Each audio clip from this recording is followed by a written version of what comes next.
Hello everyone, if you're new to my channel, consider liking and subscribing. It will make me feel wonderful if you do that. Thanks. By the way, I also have another Naruto and Luffy fanfiction channel. If you are interested, link is in the description. The Crew That Shook the World by KuramaSageNaruto. What happens when the Straw Hats are sent back 12 years in time after their fight with Doflamingo?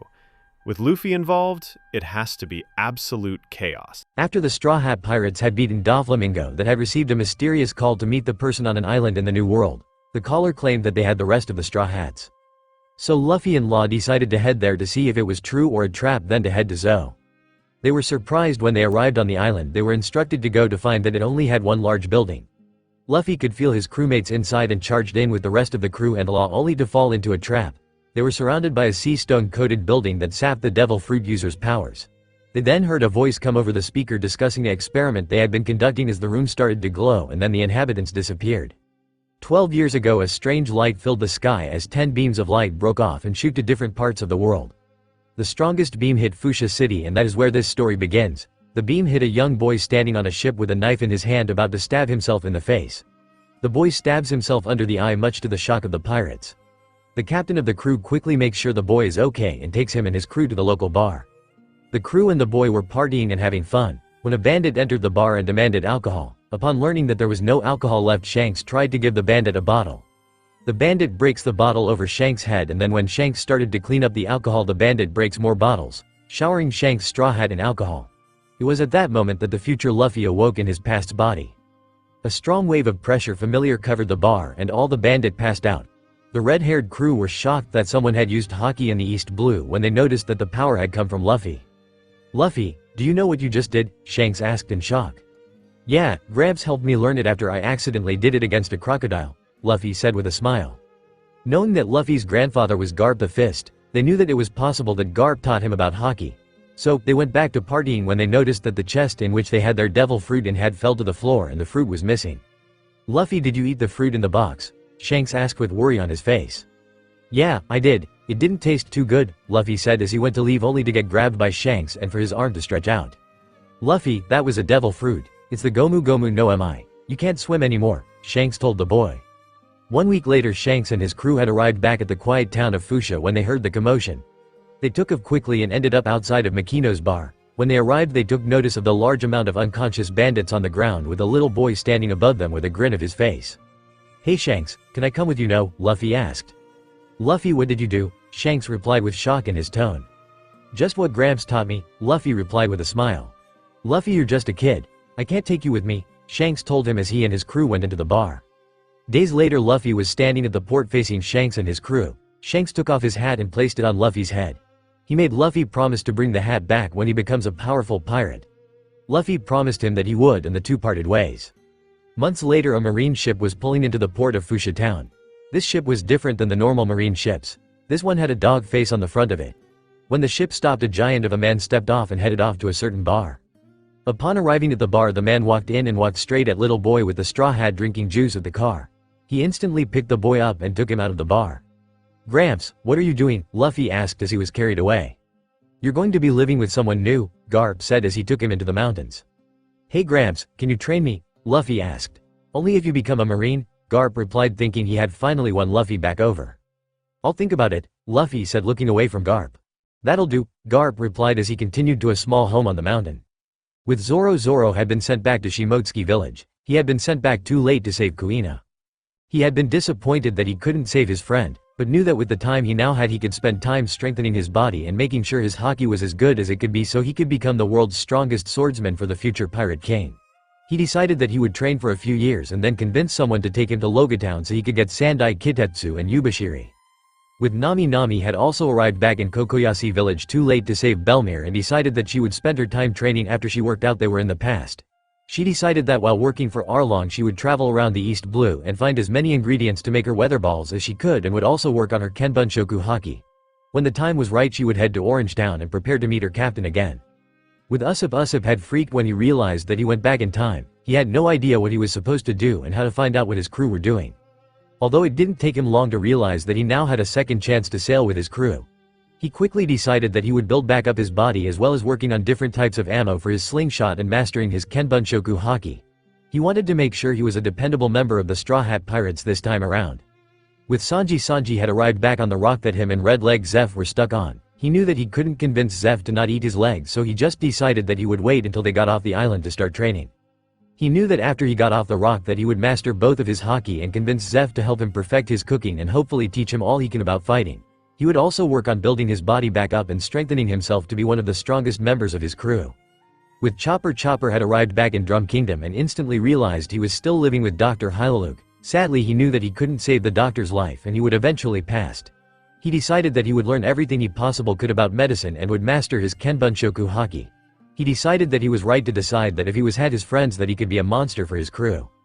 With Robin, the time that Robin had arrived in was her working for Crocodile in Baroque Works. She decided that she would keep an ear out for the return of the Straw Hat Pirates and would train to make herself strong for her crew. She had decided that she would work on mastering both forms of haki and preparing herself for the eventual reunion of the Straw Hat Pirates. With Frankie had arrived back in Water 7 and started to work on making his body as great as he could. He worked on his Busashoku haki and decided that he would prepare the Frankie family for his eventual departure with the crew. He worked on making the family legitimate ship dismantlers and basic shipwrights who worked for him and Iceberg. He knew that man would be able to take care of his family after he left for his dream. With Brook arrived back in the Florian Triangle and decided that he would help keep crews out of Gecko Mariah's gasp while also sneaking onto his ship and battling his crew. He worked out this would make him stronger for his crew and he could work on mastering his haki while he waits for the Straw Hats to come pick him up. He decided that he would work on his sword techniques and be as strong as he could for Luffy when he arrived in the Triangle. It had been 10 years since the Straw Hat crew had been sent back in time and each member of the crew was just waiting for Luffy to come and pick them up. In the small town of Fuchsia, a crowd could be seen around a young man wearing a straw hat.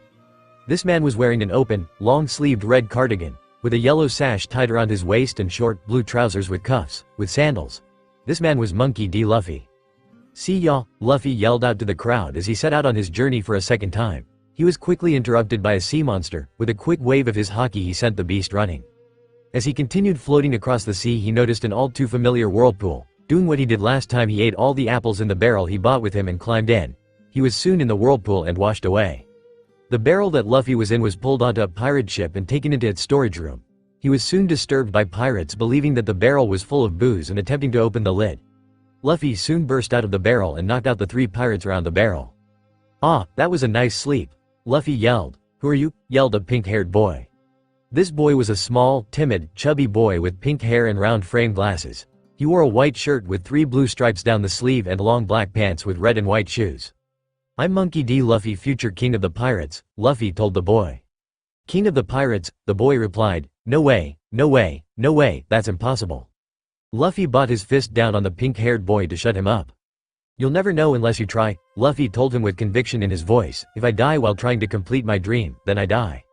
The pink-haired boy was shocked by the conviction of the straw hat-wearing pirate. He couldn't believe that such a man existed. "How can you be so confident?" the boy asked. "When you have a dream, you'll do anything to see it come true," Luffy told them. "And what about you? Do you have a dream?" "I have on, but I can never do it now," the boy whispered. "I always dreamed of being a marine, but now I have to be a pirate." "Why?" Luffy asked. "Because of a mistake I made," the boy replied. "One day I rented out a fishing boat, but I accidentally got on a pirate ship and have been forced to serve as a cabin boy." "You can still change it," Luffy told him. "Just say what you want to do." "Fine then," the boy replied. "My name is Kobe and I want to be a strong marine." "You want to be what?" a voice cut through the conversation as the 2 boys turned around. The person behind them was a tall and very obese woman with long wavy black hair and freckles on her cheeks. She wore a white cowgirl hat with a large red plume, a red neckerchief, a pink plaid shirt, and a blue captain's coat over it with the arms in the sleeves. She wore rings on her fingers and her long sharp fingernails had red polish. She had a purple sash with a flintlock pistol tucked in it and some jewels. She also wore graying pants and red shoes with gold buckles. "Who's he?" Luffy asked as he was picking his nose. "I'm a woman, you idiot," the lady yelled at him in anger. "This is Alvida, Luffy," Kobe whispered in fear. "Watch out, she's strong." "Don't worry, Kobe," Luffy told the scared boy. "Just watch." "Who are you, brat?" Alvida asked. "And why are you on my ship?" "My name is Monkey D. Luffy and I am the man who will become the king of the pirates," Luffy told the woman, "and I'm looking for my crewmates." "King of the pirates?" Alvida laughed. "What a childish dream."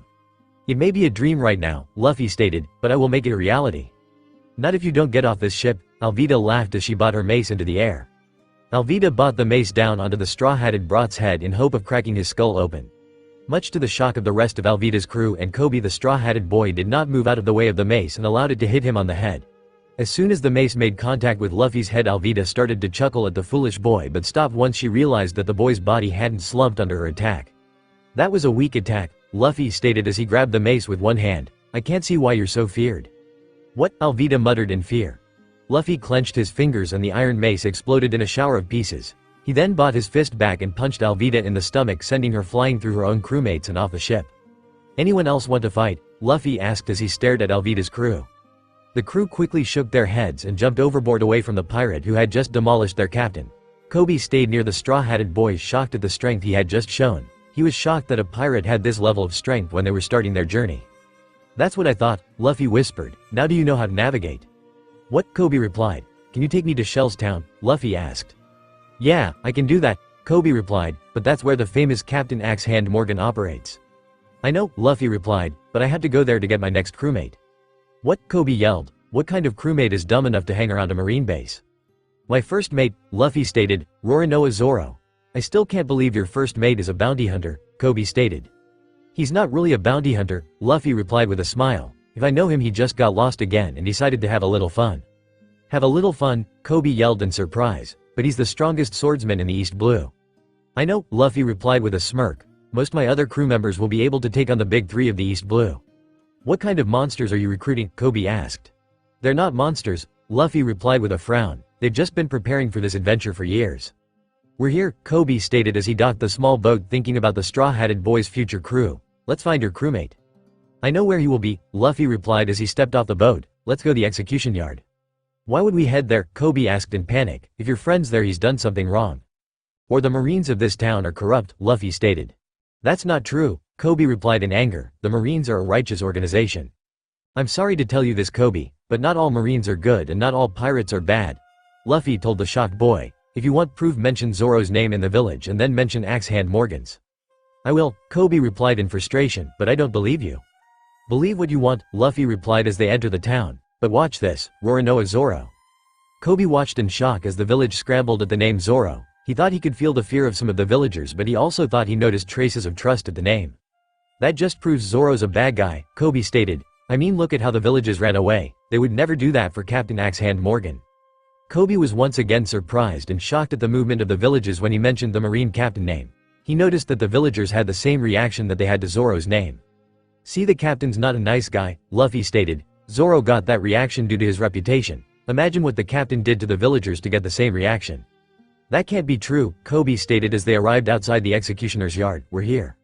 Now watch, Luffy stated as he watched a little girl scale the wall. Mr. Zoro, the girl yelled as she ran towards him. I bought these for you. Get out of here, brat, Zoro growled. If you don't, you can get seriously hurt. But I bought you food, the girl cried. And what do we have here? A voice yelled from the entrance of the yard. Run, brat, Zoro yelled. Now don't be mean, Zoro, the young man stated as he walked toward the pair flanked by two Marines. Why don't I eat them for you? Shut up, Helmeppo, Zoro stated. You know the deal. Helmeppo was a skinny and lanky-looking young man with light blonde hair shaped like a sideways oval on top of his head. He also has a cleft chin. He wore a dark purple suit with white shoes and a rubber band ring on his left hand. I'll take one of those rice ball, Helmeppo stated as he grabbed one and took a bite only to spit it straight back out. That's disgusting. Did you put too much sugar in it, you brat? I wanted to make it sweeter, the girl cried as Helmeppo hit her on the head repeatedly. Wait here, Kobe, Luffy stated in anger. Okay, Kobe replied as he watched Luffy jump into the yard. Stop hitting her, Luffy demanded. Or what? Helmeppo replied smugly. If you touch me, I'll tell my father.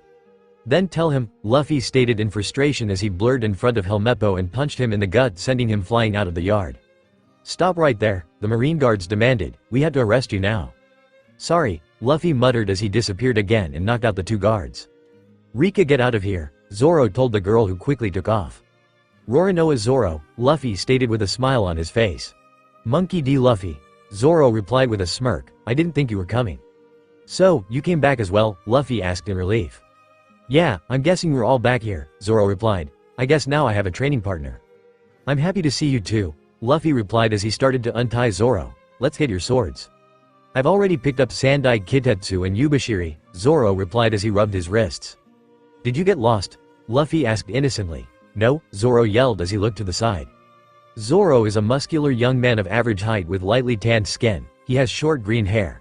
He wears a long, open dark green coat closed on his waist and is held by a red sash, and his black bandana is tied around his left forearm. His coat exposes his bare chest, revealing his green haramaki underneath the coat.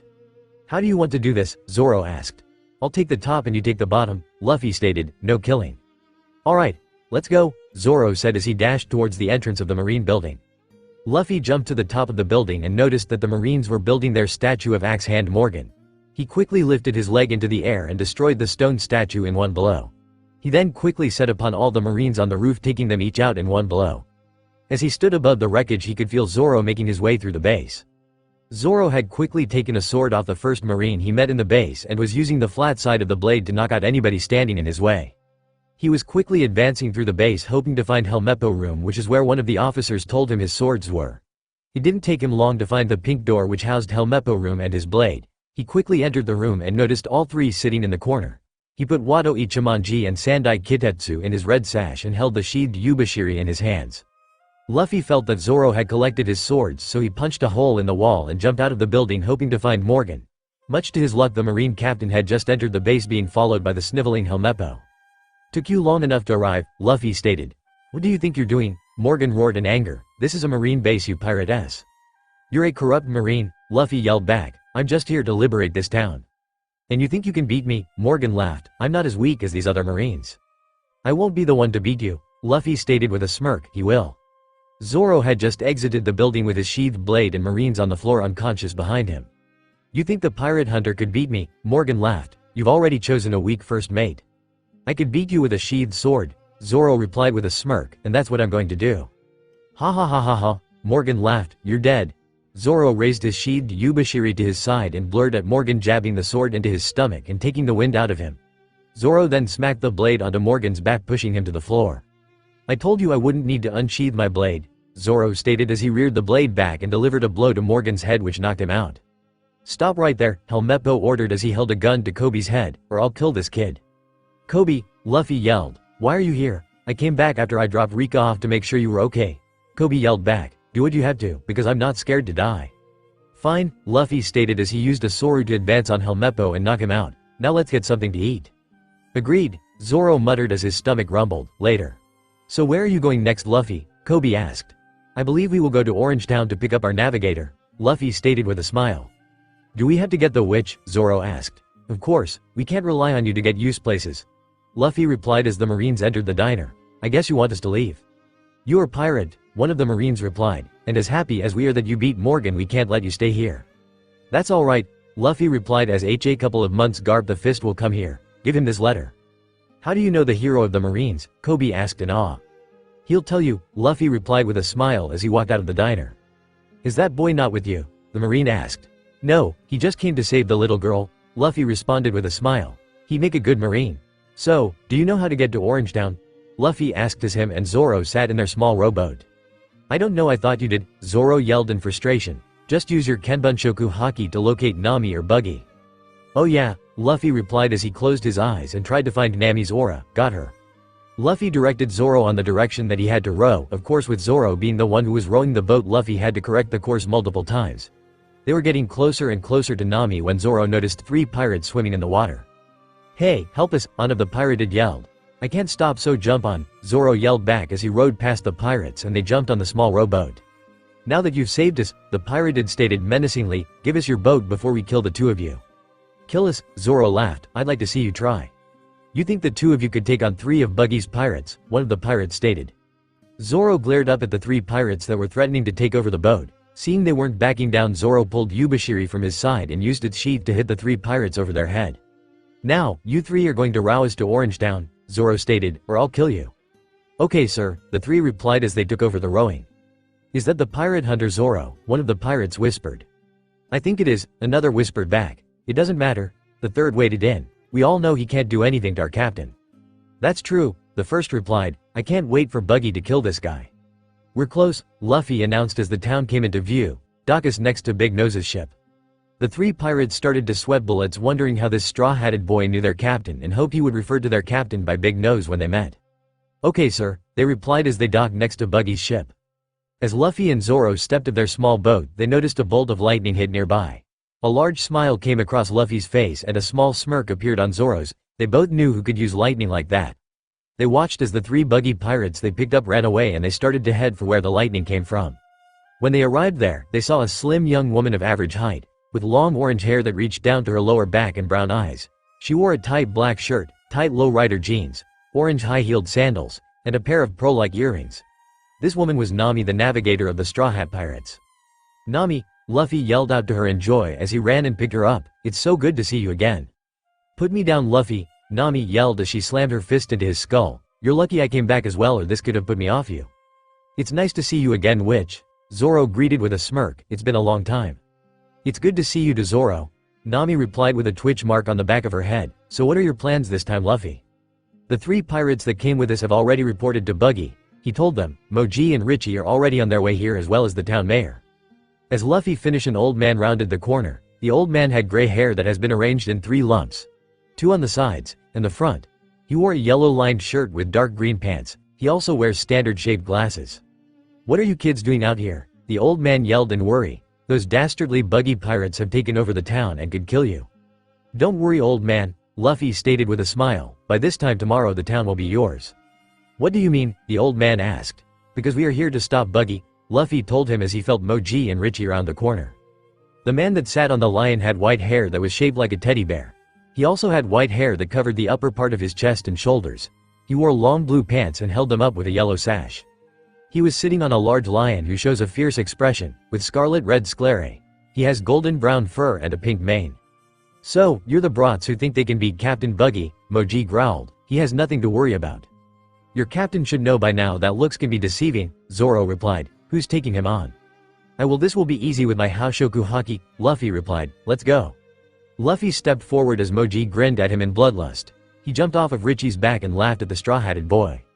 "This will be too easy," Moji laughed. "Richie, take him." Richie put his head down and charged at the straw-hatted boy who just raised his hand in response to the charging creature. Richie got close enough to open its mouth before a blue wave came off Luffy as he released his Haoshoku Haki to stop the lion in its tracks. Richie crouched down in front of the straw-hatted boy, all of its bloodlust suddenly gone. "How?" Moji stuttered. "Even I can't stop him so quickly." "I'm good with animals," Luffy replied as he scratched the lion behind its right ear. "Now I believe you were going to beat us." "No," Moji screamed as he backed away. "Stay away from me." "I'll make this quick," Luffy muttered as his arm stretched back. "Gomu Gomu no pistol." Luffy's arm snapped back and shot toward Moji, nailing the furry man in the face and sending him sailing into the town knocked out. The mayor watched in shock as the straw-hatted boy quickly dismantled one of Buggy's main fighters. She, Luffy laughed. "That was easier than I thought it would be." "Do we go straight for Buggy?" Nami asked as they heard cannon fire. They watched as a cannonball teared through the town and exploded, taking out a block of the houses. "That's it," the mayor yelled. "I'm not letting him get away with that." "Stop," Luffy stated. "You're not strong enough. Don't try and stop me, young man," the mayor replied. "I'm going to fight for my town." "Sorry," Luffy muttered as he released a small wave of his Haoshoku Haki to knock the old man out. "Did you really need to do that, Luffy?" Nami asked, concerned for the old man. "It was less painful than last time," Luffy replied with a smile. "Are you ready?" "Of course," Zoro replied with a grin, "although I'll have to wait until Mihawk to get pushed." "Don't complain about that," Nami yelled back in frustration. "Be happy about it."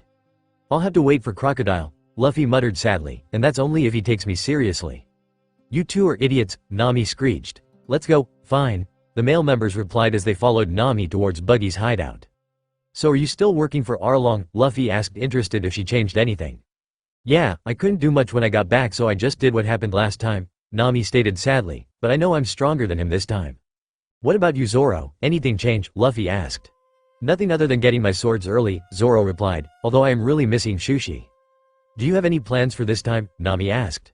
"Not really, I have a couple extra crew members in mind and maybe even a few alliances," Luffy told them, "but my biggest thing is to save Ace."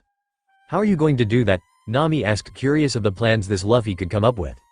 "I'll tell him the truth," Luffy stated. "I'll also tell him about Sabo." "Do you think that will work?" Nami asked. "It should, but if it doesn't I guess I'll just have to do the same thing I did last time," Luffy told her as they arrived at the tavern that Buggy was using. "Hey Big Nose, get out here," Luffy yelled, knowing it would set Buggy off. "What did you just call me?" Buggy yelled in anger as he exited the tavern. Buggy is a slim, yet muscular blue-haired man with an appearance resembling that of a clown with a big red nose. Buggy's face is covered with makeup, just like a clown. He has crossbones going down his face forming an X. He also has 2 blue lines near both of his eyes and red lipstick. He wears a striped white and red shirt with short SLE reminiscent of the ones worn by clowns, a sash around his waist, and a pair of loose pants reaching to his calves, just above a pair of striped socks and pointy shoes. He also has a scarf around his neck. Hanging from his shoulders there is an orange, fur-lined captain's coat. On his head, he has an orange hat with his Jolly Roger on it, over a bandana with the same pattern of his shirt. "You heard me, big nose," Luffy replied, suppressing his laughter. "Who are you?" Buggy asked in anger. "Monkey D. Luffy, future Pirate King," Luffy replied as a serious expression appeared on his face. "Gia ha ha ha ha," Buggy laughed. "Nice joke, kid."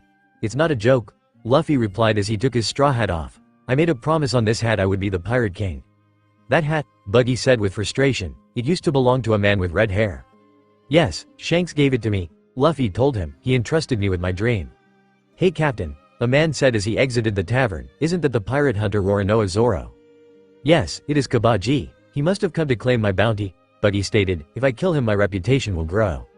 Kabaji is a tall, slender man with a unique hairstyle that covers half of his face. It is long on one side and a parallel shaved design on the other. His hair is light green where it is shaved and dark green where it is longer.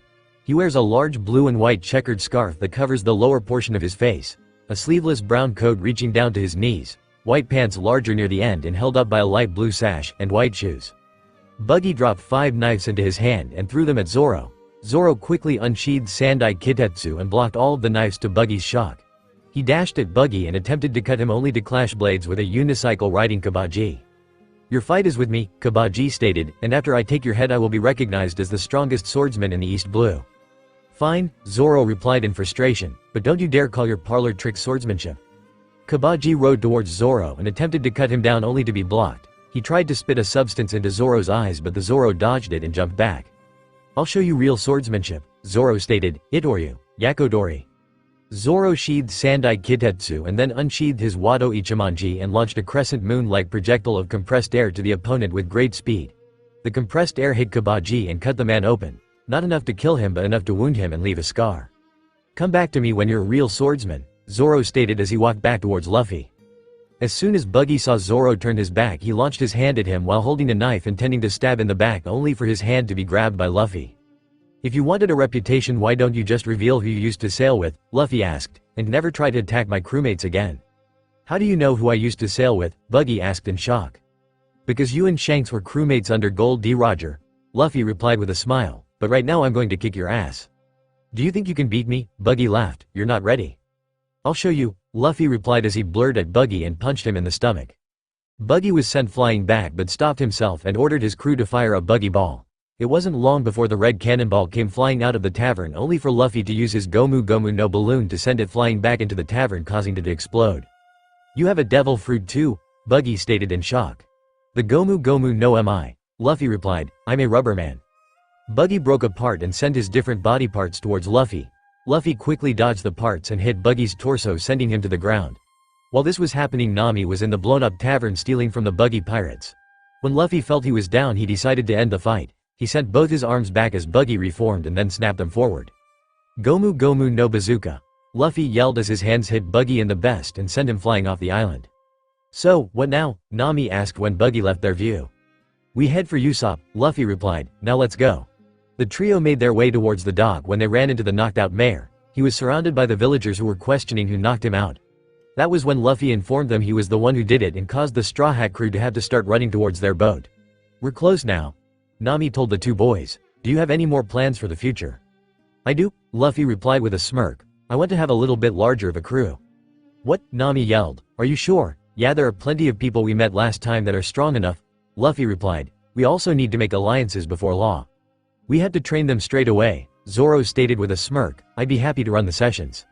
"I'll help but we have to make sure all the crew can also use Busashoku Haki before the New World," Luffy stated. "That's something that will help us all." "Fine," Nami muttered, "but only because I want to help." "Speaking of which how did you get that lightning to hit those pirates?" Luffy asked. "It took a lot of planning. I had to remake the original Kleem attack so I won't be able to use my big moves until Skypia," Nami told them. "Usopp will probably be the same." That's fine, both of you are strong enough to handle your opponents, Luffy told her. Do you think Law came back? That's a good question, Nami replied as she thought about it. I'd say he did, but we will have to wait until Sabaody Archipelago to find out. I guess, Luffy replied. We're here, Nami stated as they pulled up to shore. He's here as well, Luffy stated as the trio looked up with smiles to see Usopp. Usopp is a tanned muscular teenager with black shoulder-length woolly hair, prominent lips and a long nose. He also now has a little goatee. He wears some headphones, a white sun cap he wears on his head. He has a pair of rolled-up yellow pants with red suspenders, and a pair of boots. Luffy, Zoro, Nami, Usopp yelled out with a smile on his face as he ran down the hill and hugged the trio with surprising strength. It's good to see you again. It's good to see you again as well, Usopp, Luffy replied happily. How have things been? They've been great, Usopp replied with joy, although I haven't done anything about Kuro yet. Really, Nami replied, is it because of Kaya? No, Usopp replied, I've told her everything. You what? Nami yelled, why would you do such a thing? Because he likes her, Zoro stated lazily. She, Luffy laughed. That's fine, let's head into the village. Fine, Usopp replies with a blush, I'll take you to the mountain. Okay, Luffy replies as he follows Usopp through the village. So are you limited in your attacks as well? Nami asked Usopp. Of course, I can't get the same power until Skypiea, Usopp replied, I need the dials. Is that why you built up your body? Zoro asked in curiosity. Yeah, I had to, Usopp told them, if I wanted to have something to fall back on I had to get stronger. Makes sense, Zoro replied. We're here, Usopp replied as he pulled out a piece of the hedge. We had to go through here. Kuro's still not like you, Nami asked. He hates me and my pirate blood, Usopp replied. Remember to call him Klahadore. Fine, Luffy said with a frown. Usopp entered the yard through the hedge as the rest of the Straw Hats followed.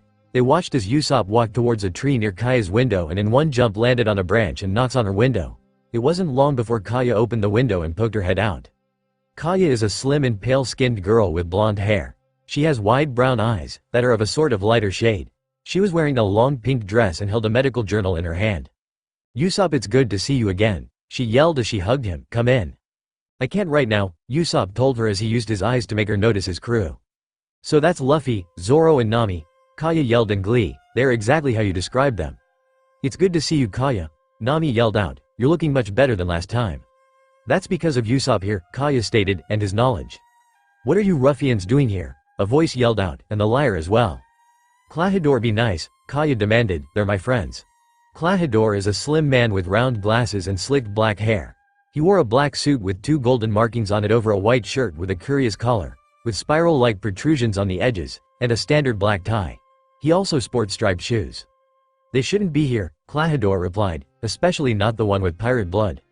There's nothing wrong with my pirate blood, Usopp replied, especially since I'm going to become the one to surpass my father. Hee, Klahadore laughed sarcastically. Get out of her ass. Fine, Usopp replied as he balled his fist. I'll see you later, Kaya. No, you won't, Klahadore yelled, because I'll make sure no more S gets through. Let's go guys, Usopp stated as started to leave the courtyard. Usopp ran off as he exited the gate and headed towards one of the shores on Syrup Island. Luffy, Nami and Zoro chased after him to see what he was doing and were shocked when they got to a cliff and he was punching a tree with all his might until Luffy put his hand on Usopp's shoulder. Stop, Luffy said softly. We will get him. I wanted to hit him so bad, Usopp replied with a frown. I hate how he speaks about my father. Usopp's a good man, Luffy told him. Now why don't we hear what Kuro and his first mate are talking about for the second time? What? Usopp replied as he turned around and looked at the shore beneath him. There were 2 men standing on the beach together. The first man was Kuro and the other man was Django. Django had a strange appearance. He had long gray hair and a stripped goatee. He wore heart-shaped glasses, a blue trench coat with discs on it, and a big hat of matching color, white shirt under his coat, and green-brown gloves. He also has light brown pants with a black belt and black shoes with big white socks. Do you remember the plan, Django? Kuro asked. Yes, the black cats stormed the village and killed a rich girl so you get all her money, Django replied. Make sure you get Kaya to create a will that names me as the person who gets everything, Kuro reminded him, or this was all for nothing. I will Captain Kuro, Django replied. Don't call me that, Kuro scolded. My name is Klahadore. I still don't understand why you did this, Django stated in confusion. Because I don't want to be a pirate anymore, Kuro replied in frustration. You attack at dawn tomorrow. So, we set up the attack tonight, Nami whispered, just like last time except we get the right shore. Let's go then, Usopp stated as they headed for the shore. The next morning, it's time, Usopp stated as he noticed the black cat ship on the horizon. You ready, Usopp? Nami asked. Of course, Usopp replied. Ready. Go for it, Luffy stated with a smirk. Usopp was standing behind 3 makeshift catapults. Each had a large stone on them and were wrapped in white cloth covered in alcohol. Usopp lit the cloth on fire and cut the rope holding it down, sending the boulders flying through the air. He watched as all 3 hit the ship and punched holes in it before the ship caught on fire. Good shot, Usopp, Nami yelled in glee. The ship will only just make it here. Good, Luffy stated. Nami, Usopp, you take most of them on. What? Nami yelled, but my clean attack isn't ready. You need to be able to fight hand to hand, Luffy stated. Me and Zoro will back you up. Fine, Nami muttered as the ship made it to land and the pirates started to disembark. The pirates looked up the hill on the shore and noticed the 4 teenagers looking down on them. They started to laugh until they saw the catapults and realized that these teenagers just took out their ship. They charged the 4 in fury and the need to fill their bloodlust. Nami and Usopp met the first line of attack. Usopp was shooting lead and flames starts from his trusty Ginga Pachinko. Each pirate he hit went down, but not for long. Nami noticed that Usopp's attacks didn't have the power to knock out his opponents, so she was doing it for him with her trusty steel cleam attack. Luffy watched as his navigator and sniper worked together and knocked out the Black Cat pirate. How crew was working together. He watched as the crew dwindled down to minimal numbers and how easy his crew was taking it. He knew this time when they entered the Grand Line his crew would be at a different level. What's happening? Django screamed in fear. Nyabin brothers, come out. The Straw Hats watched as 2 men jumped from the remains of the ship. The first was Buggy, who is an overweight man who wears an outfit based loosely on a black and white cat. He has pale skin, sharp teeth, tiny eyes, wears a hat that covers one of his eyes, that has cat ears on it. His pants are striped black and white, with a yellow sash, and dark brown shoes. He wears a blanket-looking cape on his back, that is striped light purple and dark purple, with a white fluffy brim. He wears a shoulder pad on his left arm, and pale blue gloves with claws at the end. The second was Sham, who is a man of regular height who is very skinny. He also has a hunched back, making him look smaller than he actually is. He has green hair that is parted to the side and curls at the end, with 2 other parts of hair on the sides of his head, growing downwards in a curly-looking way. He also has cat ears sticking out from the top of head. He has green, cat-like eyes, and is usually seen with a grin. He wore a navy blue shirt, with light gray buttons and a magenta bow tie. He also had light blue shorts, brown shoes and white socks that stick out of them. He is also seen having dark brown gloves, with claws growing out at the end. Butchie, Sham, get them, Django ordered as the 2 seemed to shiver in fear. But boss, they look so strong, Butchie stated. Yeah, I don't want to fight them, Sham backed him up frightened. Zoro, you're up, Luffy stated. Good, I always wanted to get them back for touching my swords, Zoro replied as he unsheathed Wado Ichimonji. Zoro watched as the Nyabin brothers began their cowardly charge. He waited until the last moment when they made their move and speed up only to have their hand hit with the side of Zoro's blade. They fell back in shock at the speed the green-haired man possessed. He then laughed as they retreated back next to their captain. What do we do? Butchie asked. He's too strong. That's easy, in 3 seconds you will be stronger than ever, Django stated as he held a disc on a string in front of them. 1, 2, Django. Zoro watched as the 2 both seemed to get bulkier from the hypnosis but just smiled as he held Wado Ichimonji horizontally above his right arm. He then preformed a circular swing with his sword that launched a spiraling air-compressed projectile at Sham and Butchie, which cut up their chest and knocked them out. It or you. Sanjiraku pound ho, Zoro muttered as the Nyabin brothers dropped to the ground. What the hell is going on? A voice yelled from the top of the hill. It's already past dawn. Captain Kuro, Django yelled in fear as he noticed he was wearing his cat claws. These brats have stopped us. You're a disappointment, Kuro replied. I guess I'll just have to do this myself.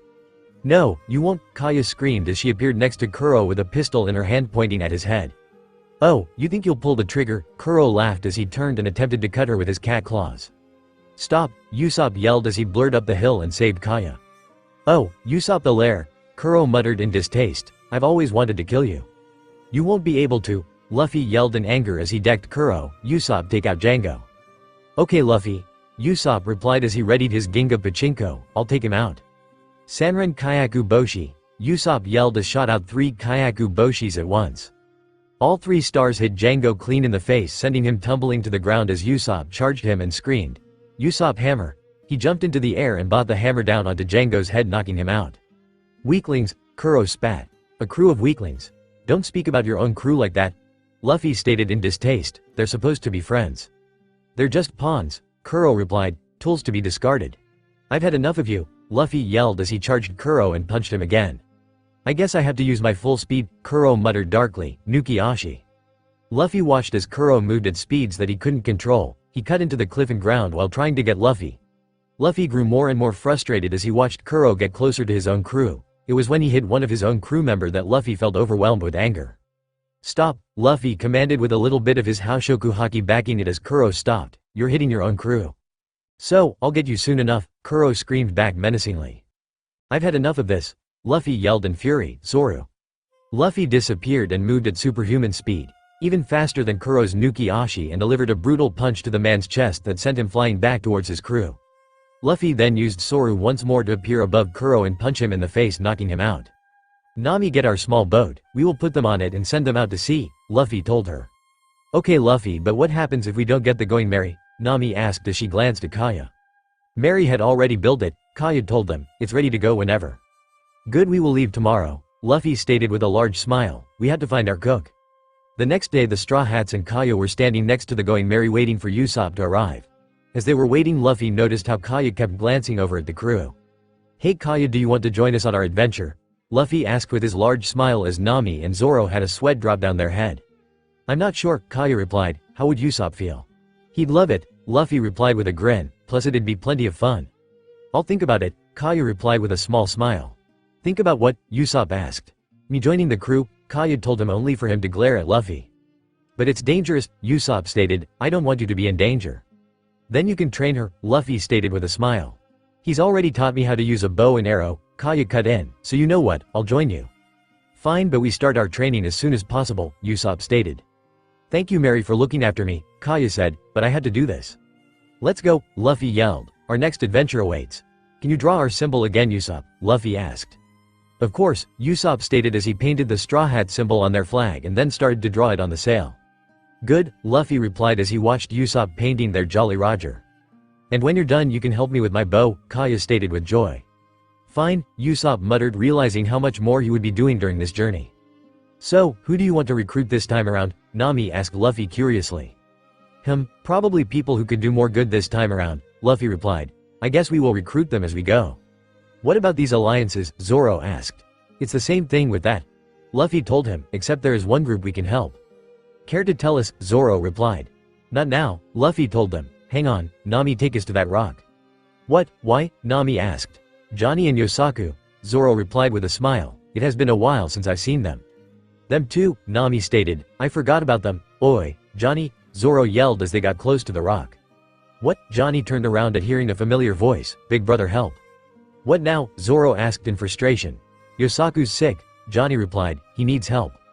"Bring him onto the ship," Nami ordered. "Usopp and Kaya, get as many lemons from the kitchen as you can." "Okay," they replied as they ran into the kitchen and bought back lemons. "He has scurvy, doesn't he?" Kaya stated as she looked at the man. "Yeah," Nami replied. They watched as Nami forced Yosaku to eat the lemons and life started to return to the man.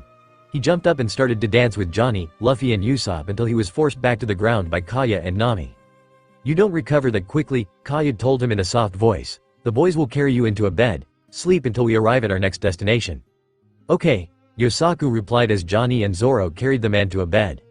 "So where are you going next?" Johnny asked when he returned to the deck. "The Baratie," Luffy told him. "Then big brother Zoro must have heard about Hawkeye's hanging out there," Johnny stated in excitement. "No, we're looking for a chief," Luffy told him. "But if Hawkeye's is there, Zoro will fight him." "Then we'll stay around for that," Johnny stated. "Let's go then," Luffy yelled as he sat on the figurehead of the Going Merry, onwards to Baratie. The crew sailed for the rest of the day as they headed towards the Baratie. Zoro was running through some sword techniques with Johnny. Usopp was helping Kaya with her aiming her bow. Luffy was meditating on the figurehead of the Merry and Nami was navigating towards the Baratie. The peacefulness died when a marine ship pulled up beside them. On deck was Marine in their normal uniform and one dressed extravagantly with a lady. The man was an average-sized Marine that wore a white pinstripe suit. His hair was well combed and he had a scar under his right eye and bolts attached to his knuckles. "Pirates," the man yelled. "I've never seen that Jolly Roger before." "That's because we are new," Luffy yelled back with a grin. "Ha, you're lucky I have a date or I'd sink that ugly ship," the man yelled back. "Lieutenant Full Body," the lady said. "Let's go." "Fine," Full Body replied. "Sink that ship, men." "They're firing," Johnny yelled out. "Don't worry, Johnny," Zoro told him. "Luffy has it." The Marines fired a cannonball at the Going Merry on for Luffy to channel a little bit of his Gramps and catch the ball in one hand. He then reared back and threw the ball back at the ship, breaking it apart and sinking the ship. "That's so cool, big brother," Johnny screamed in awe. "We're here," Nami announced as they took sight of the floating restaurant. "Sanji's waiting for us," Usopp announced as he could see the man waiting on the deck of the floating ship. As they neared, the rest of the crew took sight of the man waiting for them on the deck. Sanji is a slim, yet muscular, long-legged young man with blonde hair and keeps his hair brushed over the right side of his face. He also has gray-blue eyes. His right eyebrow forms a spiral at the outer end, while his left eyebrow forms a spiral at the inner end. Both resemble the numeral 6. He wears a black and yellow three-piece suit. "Nami Swan," Sanji yelled from the deck, "it's so good to see you again." "It's good to see you again" to Sanji, Nami replied as Sanji ushered the crew inside. "Sanji," Luffy yelled in delight as he hugged the man, "I'm so happy to see you." "I'm happy to see all of you too," Sanji replied with a smile. That smile was soon lost when the doors to the Baratie was kicked in and Lieutenant Full Body entered the Baratie. "Arrest those pirates," the man demanded as more Marines entered the Baratie. "I'm sorry, but the Marines don't have jurisdiction here," Sanji told them. "Maybe you could wait until after they eat." "Get out of my way, waiter, or I'll arrest you too," Full Body told him. "I'm sorry then," Sanji replied as he lifted his leg, anti-manner kick course. It was over in an instant. Every Marine in the ship had been hit by a black blur of a leg and Sanji had kicked them all out of the restaurant in a matter of seconds. "Stop that, Sanji," a man yelled as he exited the bathroom. This man is an average-sized, muscular man with a lot of hair on his arms and legs. He has a shaved head, large lips, and a short black beard. He wears a navy blue short-sleeved shirt with yellow buttons on both sides, and light blue on the end of the sleeves. He has knee-length shorts that are the same color as his shirt, along with brown shoes. He also wears a white apron, a pink ascot, an earring in his right ear, and a white rope tied around his head.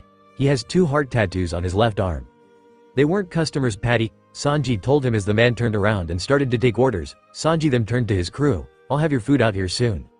"Sanji's cooking," Luffy stated excitedly. "I can't wait." Luffy and the crew with Johnny and Yosaku waited as Sanji bought out their food. Usopp was surprised that Sanji hadn't made any comments about Kaya, but he decided they still needed to talk to each other before he did anything. It wasn't long before Sanji came back to the table with food. He gave everybody their dishes and sat down with them. "So, who's the new girl?" Sanji asked as he looked her over. "Kaya," Usopp replied as he glared at Sanji. "Ah, I've heard so much about you," Sanji replied as he diverted his gaze. As the group was taking, the door to the Baratie was kicked open again, this time by a man standing behind a Marine. As soon as the doors opened, the man shot down the Marine and sat down at a table. He is a relatively thin man of average height with short, scruffy hair, a scruffy beard, and a slight mustache. He has dark circles under his eyes, as though he lacks sleep. He wears an open white jacket with a red sea serpent design on each side with a green shirt underneath, gray pants matching with his jacket, a gray headband with blue stripes design, and 2 spherical earrings on each ear. "Give me some food," the man ordered as Patty approached him. "Of course, but how will you be paying?" Patty asked smugly. "With lead," the man replied as he pointed a gun at Patty. "Sorry then," Patty stated smugly as he punched the man into the table and kicked him out. "I'll be back in a second," Sanji told the crew as he got up and walked to the kitchen. "I'm going with him," Luffy stated as he got up and walked out the door. Luffy watched from above as once again Sanji came out of the restaurant with a plate of fried rice. He watched as the two talked and developed the same bond as they did last time, with the man revealing he was Jin of the Krieg pirates, but was shocked when he heard the door open from behind him. "So how do you know the eggplant?" the man asked. The man is an elderly-looking man who has blonde-colored hair, which he keeps underneath his extra-long chef's hat. His mustache is long and braided, and he also has a beard. He wore his chef's uniform, with a blue ascot and white apron. Also, since he lost his right leg, he seems to have no trouble walking with it. "I can't tell you that, Zeph," Luffy told him, "but we're friends." "I believe that," Zeph replied as Sanji looked up at them and disposed of the plate he feed Jin with. "You're taking him, aren't you?" "He's going to be my chief and I'm going to help him find the All Blue," Luffy told him. "After all, I am going to be the Pirate King." "The Pirate King, huh?" Zeph replied with a smile. "Keep dreaming, kid." "I will," Luffy replied as he stood up. "Now I believe I should get back to my crew." 3 days later, over the last 3 days, the Straw Hats had become a fixture of the Baratie. They spent most of their time in the restaurant and were quickly making friends with all the staff. Luffy was waiting for Krieg to return as he knew Mihawk would be behind him and Zoro could get his duel. He knew last time it was 3 days after Jin left that Krieg came to the ship, so he had Nami move the Mary to behind the ship that morning. It was during lunch that Jin opened the door carrying a large man. The man is a tall and muscular, with short-cut gray hair and long sideburns. He wears golden-wood steel armor, which is fur-lined like the rest of his attire. Consisting of a chest plate, shoulder guards, and elbow guards, he wears a fur-lined coat over the armor. "Please help the Admiral," Jin pleaded. "That's Don Krieg," Patty yelled out, "I'm not feeding him." "Please," Jin pleaded again. "Fine," Patty yelled as he pulled out a bazooka, "Eat this meatball special." Patty shot the bazooka at Krieg. It hit him head-on and blew the coat off, revealing his golden armor. Sanji pushed past Patty and put a plate of fried rice in front of Krieg. He watched as the man finished the meal and then rose to his full height and attempted to punch Sanji, only for the blonde-haired man to block the blow with his leg. "Admiral Krieg, what are you doing?" Jin screamed, shocked at the man's actions. "Nice block," Krieg complimented. "Get me enough food for 100 men." "All you had to do was ask," Sanji replied with a smirk as he walked away from the man, but was blocked by the rest of the staff. The staff formed a wall around the kitchen, forcing Sanji to stop. They pleaded with him to not give the man the food to strengthen his crew. Their protests were stopped when Zeph exited the kitchen with a bag of food and pushed the staff out of the way and gave the food to Krieg. "There's your food," Zeph stated. "Now leave. Your red foot, Zeph," Krieg stated as he gave the food to Jin, who left to the ship. "I'll take this ship in your logbook." "You can try," Zeph replied, "but you won't. You couldn't even survive a week on the Grand Line, could you?" "It wasn't my fault," Krieg replied in fury, "but with your knowledge I can find the One Piece." "No, you won't," Luffy stated as he stood up, "because the One Piece is mine to find." "That's a good joke, kid," Krieg replied, laughing, "but you won't survive a day on that seas." "I also won't wake up, Hawkeyes, Mihawk," Luffy replied as the blood ran from Krieg's face. "He must have eaten a devil fruit," Krieg shot back. "I've had enough of this, I'll be back with my crew." Luffy watched as the man exited the Baratie and followed him with Zoro as Sanji ordered the chief to open the fins of the ship. When Luffy and Zoro exited the restaurant, only to see an airblade cut Krieg's ship in half. They both looked in the direction the attack come from and saw a man on what looked like a raft. Mihawk is a tall, lean man with black hair, a short beard, mustache and sideburns that point upwards. His nickname comes from his strangely colored red eyes, which resemble a hawk's eyes. He wears black and red ornate clothing with a crucifix pendant. His attire consists of a wide-brimmed black hat decorated with a large plume, and a long, open black coat with no shirt underneath, with red, flower-patterned sleeves and collar. He wears white pants held up by a decorated belt and tucked inside overly large boots in comparison to his leg size. He has his sword Yuru on his back. Zoro walked through the group of Krieg pirates that were shooting at Mihawk. "How are we missing him?" one asked. "He's using his sword to deflect the bullets," Zoro told them. "It's truly graceful." "Is that the pirate hunter Roronoa, Zoro?" one asked. "I think it is," another replied. "Dracule Mihawk, I challenge you to a duel," Zoro yelled out as he put his green bandana on. "What's someone like you doing in the East Blue?" Mihawk asked, feeling Zoro's presence. "Maybe you'll find out," Zoro asked as he drew all three of his swords. "I think I may need Yuru for this," Mihawk stated as he stood up and walked onto the destroyed boat and stood across from Zoro. Zoro dashed at Mihawk and clashed blades with him, causing sparks to appear and some of Krieg's crew to be sent flying back. Zoro jumps back and once again charges at the man and swings Sandai Kitetsu at Mihawk, who uses Yuru to block the blade. Zoro then swings Yubashiri, which is also blocked by Mihawk.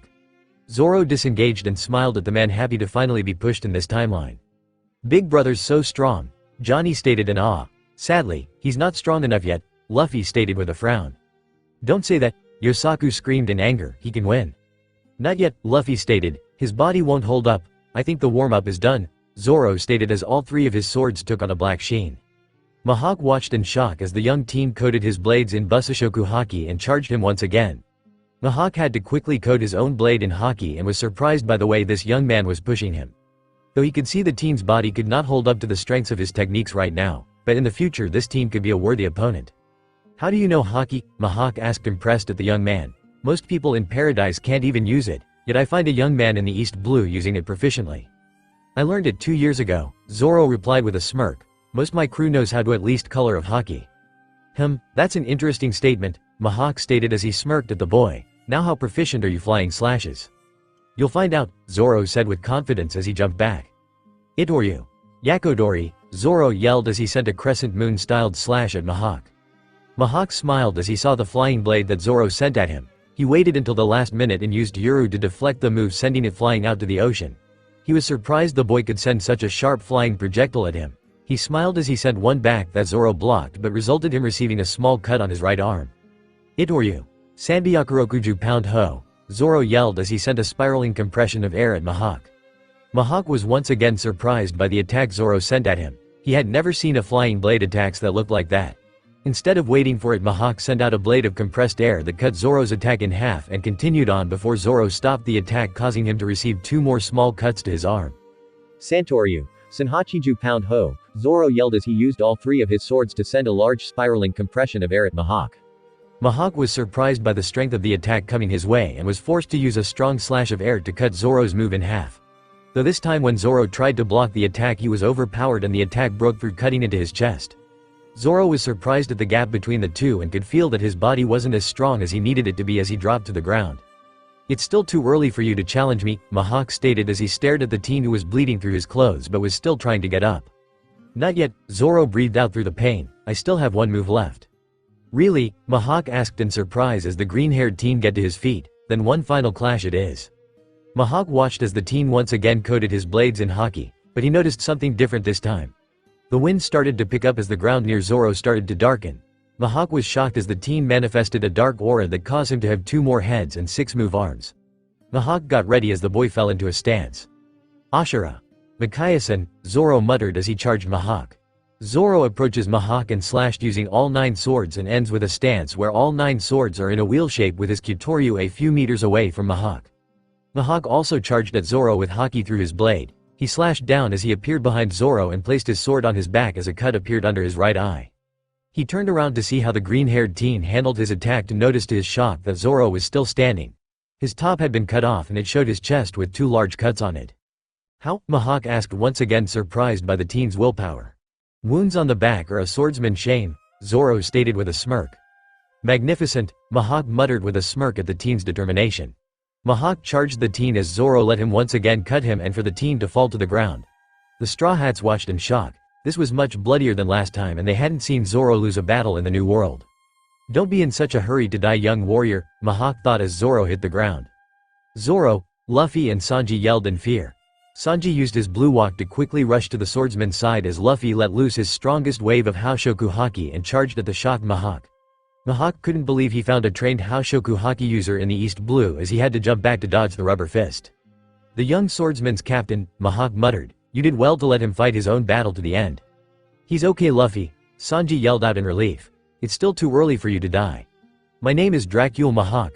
Discover your true self, the true world. Become stronger, however long it may take. I shall await you at the top. Surpass this sword. Surpass me? Roronoa Zoro," Mihawk announced as he looked at Luffy. "Why would Hawk Eyes say that?" Zeph muttered as he watched the shocking scene. "What is your dream?" Mihawk asked as he looked at Luffy. "I'm going to be the Pirate King," Luffy told him with his determination flowing through the words. "What a crew," Mihawk muttered as he noticed Zoro raise his sword. "Your swordsman's about to speak." Luffy, can you hear me? I hope you weren't worried. If I failed to become the world's greatest swordsman." Zoro muttered as his voice got louder and tears filled his eyes. "Never again. I will never lose again. Not until the day I beat him to become the greatest swordsman. I will never lose again. Got a problem with that Pirate King?" "Of course not," Luffy replied. "It's what I expect now." "What an interesting pair," Mihawk muttered. "I hope to encounter you two again." "Hey, Hawkeyes," Krieg yelled. "Didn't you come here for my head? The head of the King of the East Blue." "I did," Mihawk told him, "but only because I was bored."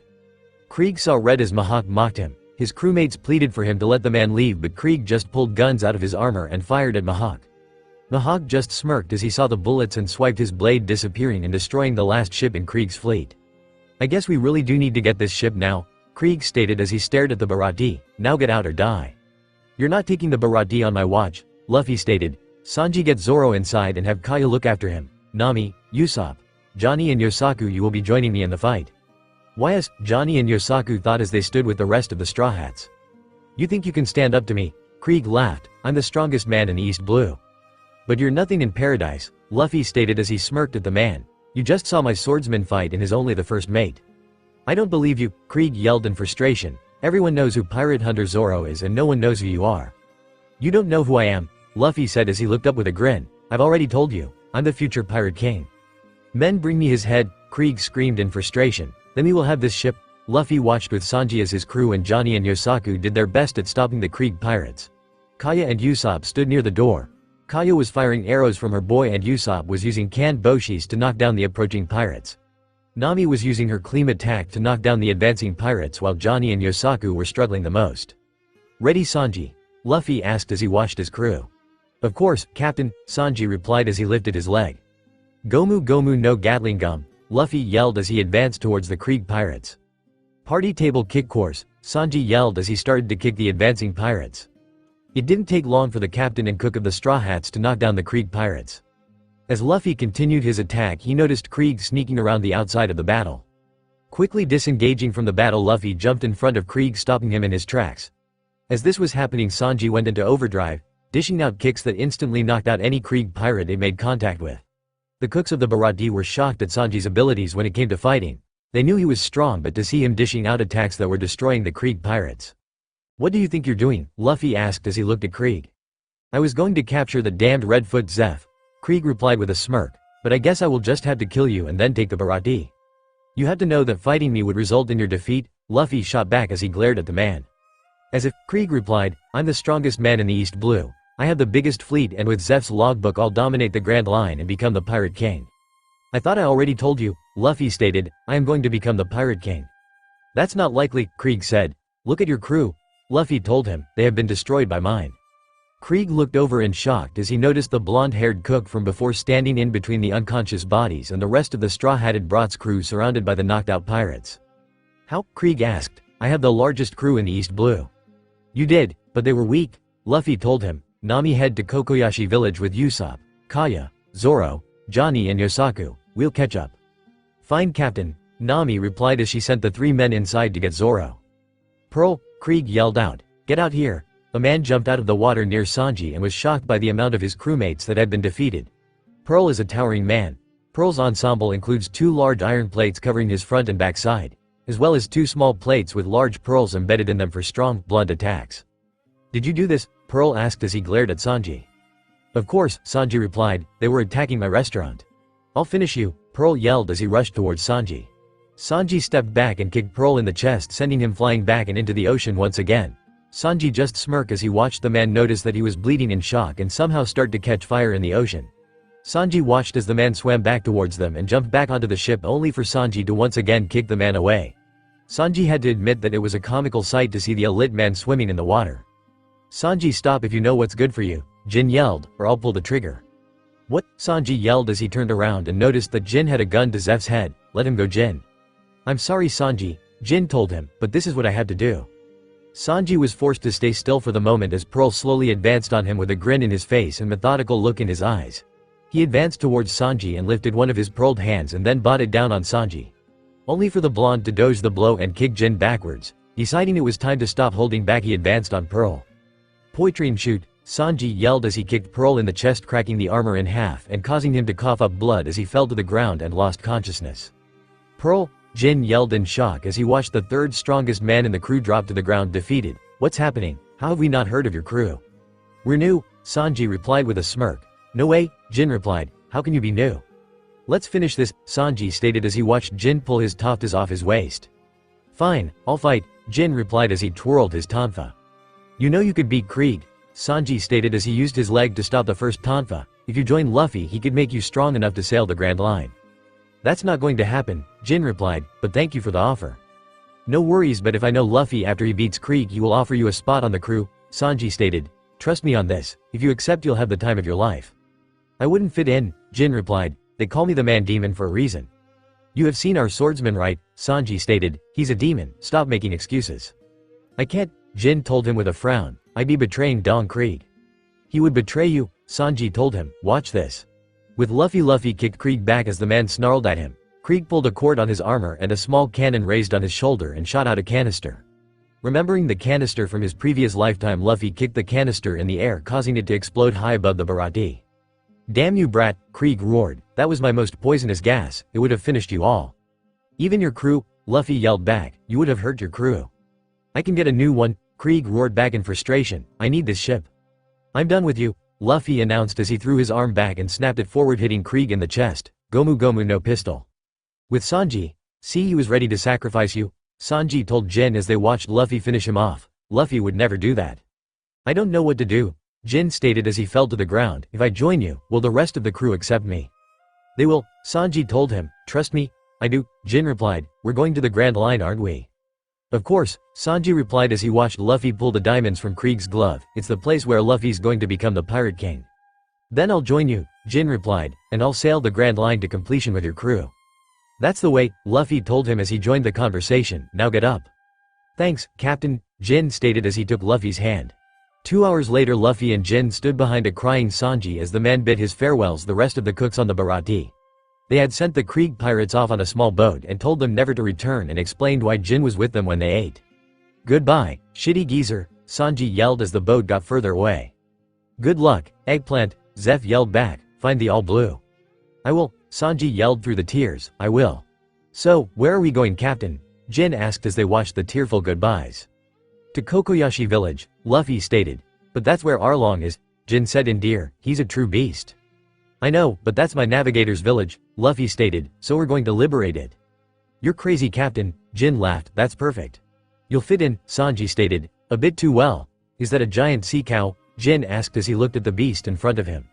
The giant sea cow has a big round nose with a gold nose ring, cow-esque face and horns, green spots throughout its white body. "This can get us to Kokoyashi village 3 times as fast," Sanji stated as he looked at Luffy. "Fine," Luffy sighed as he unleashed a small burst of his Haoshoku haki and forced the best to follow his orders, "Take us to Kokoyashi village." Luffy, Sanji and Jin relaxed on the small boat as towed them to a dock in Kokoyashi village. They disembarked and stretched out after the long trip as they watched at the villagers come out of their houses. "What do we do now?" Jin asked as he gripped his tonfa. "We go to Nami's place," Luffy told them as he started to walk through the village. "Hopefully the crew are all there." "How do you think the swordsman is going?" Jin asked as he truly feared for the man's life. "He'll be fine," Sanji told him. "It will take a lot more than that to kill him." "If that's true, he really is a demon then," Jin replied as he remembered the aura around the green-haired swordsman. "How are you guys so strong?" "I'll show you once we arrive in the Grand Line," Luffy stated, "but the training will be harsh." "That's perfect, Captain. If the results are what I think they will be, I'm more than happy to work hard," Jin told the two with a smirk. "We're here," Sanji stated as they walked up the front door and knocked. "You finally made it," Nami stated as she looked at the two. "How do you propose we do this?" "Similar to last time," Luffy replied, "but can Zoro fight?" "I'm not sure," Nami replied as she looked at the bed he was on, "but I think he's going to anyway." As Luffy went to walk in the door to check on his swordsman, he noticed the look on Nami's face. He turned around and saw he Marine Captain Nezumi from their previous lifetime. Nezumi has the appearance of a rat. He has whiskers and rat ears attached to his marine cap. He also has brown hair. Unlike other Marines, he has a grayish-blue button-up coat that goes down to his feet, with a black belt and blue shoulder pads. "So, you're Nami the thief," the Marine muttered as he looked over her. "Find the treasure." "What?" the man next to the Marine yelled. "That money's going to save this village." "Don't worry, Genzo," Nami told him, "they won't get my treasure." Genzo wears a pinwheel on his hat and has scars from his first encounter with Arlong when he tried to stop him from taking Nami as Karubi attacked him and slashed his body several times. Genzo wears a police uniform with short sleeves and pants. "What do you mean by that?" Captain Nezumi asked with a frown. "How do you think you can stop us?" "Like this," Nami replied as she jumped forward and swung her clean attack, knocking down the captain. That set the rest of the Marines off. The ones with guns lifted them and pointed them at Nami. That was until they were knocked back by 3 of the Straw Hats. Usopp was standing on Nami's roof rapid-firing his ammo, knocking down the Marines he hit. Sanji was kicking down all Marines that he saw and Luffy took down the rest. "Nami, who are these people?" Genzo asked in shock. "The Straw Hat Pirates," Nami replied with a large smile. "They're the people who will defeat Arlong." "How do you know these people?" Genzo asked in curiosity. "I'm their navigator," Nami told him with the happiness filling her voice as she shocked Genzo. "We're going to the Grand Line." "You've grown up," Genzo whispered as he smiled at her. "Can they do it?" "They can," Nami replied. "Follow us and see. Let's go," Luffy yelled as he exited the house with the crew following him as Johnny and Yosaku tagged along. The crew followed Luffy out of the house and through Kokoyashi village. The villagers were surprised to see Nami in the presence of strangers and followed behind the crew to see what they were doing. They were getting more and more worried as they noticed the straw-hatted boy was heading towards Arlong Park. They were even more shocked when he arrived at the gates and walked straight up to it and punched the gate of its hinges, ending it flying into Arlong Park. "Who did that?" a large light blue fishman asked in anger. "I did, Arlong," Luffy yelled as he walked up to him and punched the man out of his chair and through a wall. Arlong is a large, muscular, light blue saw shark fishman whose most distinctive trait is his saw-shaped nose. He has long, black hair with a widow's peak reaching down to his shoulders under a brown ushanka. He has a fin on his nape, surrounded by his hair, and the gills are located on both the sides of his neck. His Sun Pirate's tattoo is on the left side of his chest, while his own Jolly Roger is on his lower left arm. Other notable features include thin, fierce light blue eyes and a long, angular jaw. Arlong's attire is composed of fashionable, light clothes. He wears a short-sleeved, unbuttoned yellow shirt decorated by many black lightning-like spots, Bermuda shorts which are brown, a purple sash around the waist and simple sandals. He also sports a lot of jewels. He has a golden chain bracelet around his left wrist and 2 golden bracelets around each ankle, with straw-like decorations hanging from them. On his hands are what appear to be rings, decorated by colorful gems. He punched Arlong. One of the fishmen yelled, "Get him!" Another yelled in anger. The first fishman that stepped forward was met with excruciating pain through his chest. He looked down and saw an arrow stick out. That set off a chain of reactions. The fishmen charged the light-haired girl wielding the bow only to be stopped by 3 of the Straw Hats. Jin stood in front of Kaya twirling his tonfas. Johnny and Yosaku stood by his side with their blades drawn. The 3 Straw Hats defended Kaya as she fired arrows at the numerous fishmen. Jin was showing why he was called the Man-Demon as he was using his tonfas to knock down and out the advancing fishmen. Johnny and Yosaku were working in tandem. One went high, the other went low. They were slowly taking down as many of the advancing fishmen as they could. "Nami, help them," Luffy ordered with a fierce gaze. The remaining crew watched as Nami jumped into action. She quickly pulled out her cleam attack and started to smash it against the fishman's head. The problem was that Nami didn't have the strength to knock out the fishmen in one blow, so the fishmen were slowly pushing through the fighting Straw Hats. "Enough!" Luffy yelled as he let loose a burst of Haoshoku Haki that knocked out all but 4 of the fishmen. "How?" the villagers whisper as they stared at the straw-hatted boy. "Let's finish this," Luffy yelled. "Hatchin, take the green-haired bastard, Karubi take the blonde one, Chu take the black-haired one, and I'll take the bastard and the straw hat," Arlong stated as his eyes started to go bloodshot. "Okay, Captain," Chu replied only to be hit with a small lead pallet. "Come get me," Usopp yelled as he retreated from Arlong Park. Chu is muscular, blue-skinned, and has thick lips. His Arlong Pirates tattoo is seen on his right shoulder. He wears a necklace, a striped blue vest, dark brown leather pants, and sandals. "Get back here, you human," Chu yelled as he chased the sniper out of Arlong Park. "Namari Boshi," Usopp yelled as he came to a stop and hit Chu in the face. "You're going to regret that," Chu muttered in anger. "You should know that fishmen have 10 times the strength of humans." And, Usopp replied, "If you were so strong you wouldn't be in the East Blue." "Why you?" Chu yelled as he launched forward. "Kayaku Boshi," Usopp yelled as he shot out a pallet of gunpowder that exploded on impact with Chu. Chu continued forward as he chased after the backpedaling Usopp. He was pushing through multiple Kayaku Boshis and was slowly being forced to slow down. "Sanran Kayaku Boshi," Usopp yelled as he fired 3 gunpowder stars at Chu that forced him to come to a stop. "Catch." Usopp threw a bottle of alcohol at Chu as the fishmen caught it. Chu laughed at Usopp as he realized it was or stopped at Usopp's next words. "There's no water around here, can Boshi?" Usopp yelled as he shot a flame star at the bottle of alcohol. The bottle exploded and covered Chu in fire, quickly causing the fishman to run around in pain and then fall in the ground trying to extinguish the fire. When the fire finally went out, Chu groaned in pain only for Usopp to bring a hammer down on the fishman's head, knocking him out cold. "Should be getting back," Usopp whispered as he kicked the man once more. This was easier than last time. "Earlier, you're the pirate hunter, aren't you?" Hatchin asked. Hatchin, being an octopus fishman, has 8 appendages, 6 arms and 2 legs, and an octopus-like face. He has pink skin and gray hair styled with 5 spikes. He has a muscular build and has suction cups on his 6 arms. Hatchin has a tattoo in the shape of a sun on his forehead, which is to represent that he was a part of the Sun Pirates. Hatchin wears a stripped outfit that goes from his shoulders to his knees. Of course, Zoro grunted in pain. "You can't beat me," Hatchin replied as he pulled out 6 swords. "My swords are heavier than yours." "No, the weight of your blades will never be the same as mine," Zoro replied as he pulled out all 3 of his blades. "Ha ha ha, that's funny. We both know a human can never be stronger than a fishman," Hatchin replied with a smirk. "I'll finish you quickly." "I'm sorry, Hatchin," Zoro stated, "but due to my wounds I have to finish this as quickly as possible, Onigiri." Zoro crossed his Yubashiri and his Sandai Kitetsu across his chest and had Wado Ichimonji in his mouth horizontally behind the other 2 blades. Zoro then rushed Hatchin at high speed and cut through Hatchin by swinging the swords across Hatchin's chest, resulting in a descending diagonal crossing slash from both swords while the mouth blade performs a horizontal cut. "Done," Zoro muttered as blood erupted from both his and Hatchin's chest. "Sorry, Captain, but I need some sleep." "That's fine, Zoro," Luffy muttered as he stopped the swordsman from falling and then placed him next to the villagers. "Earlier, so, you think you can beat me?" Karubi snarled. "My fishman karate will destroy you." Karubi has the typical appearance of a martial artist, with a dark blue gi and a black belt. His hair is tied into a straight ponytail. His Sun Pirates tattoo is on the right side of his chest. "That's only if it can touch me," Sanji replied in anger, "and for what you did to Nami I'm going to destroy your pride." "As if a measly human could defeat me," Karubi replied as he bought his right hand back. "Collier," Sanji yelled as he kicked Karubi in the neck and sent him flying backwards. "Get up." Sanji waited for Karubi to get up then launched at the fishman, using his anti-manner kick course to pick apart the Ray fishman.